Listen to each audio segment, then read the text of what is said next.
Hello viewers, আসসালামু আলাইকুম। চলে আসলাম আবার আপনাদের মাঝে একটা শোকেস নিয়ে কথা বলবো। অবশ্যই আমার চ্যানেলের নামটা বলে দেই, পরকীয়া ব্লগার।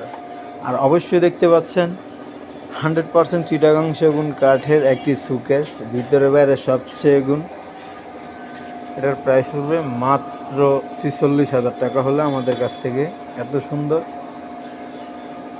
ক্যাবিনেটে নিতে পারতেছেন।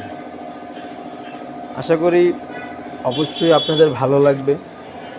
আর এটা দেখতে পাচ্ছেন 2 পার্টের আলমারি, অবশ্যই 100% চিটাগাং সেগুন কাঠের। আর এটা হলো খাট, এটা হলো এটাও আপনার টাইটানিক সুকেস দেখতে পাচ্ছেন, অসাধারণ সুন্দর। এটার ভিতরে 10 mm টেম্পার গ্লাস, বাইরের লুকিং গ্লাস, ভিতরের লুকিং গ্লাস, অসাধারণ। এই ড্রেসিং টেবিল, এই সুকেসটির দাম পড়বে মাত্র 55,000 টাকা। 55,000 টাকা হলে আমাদের কাছ থেকে নিতে পারবে।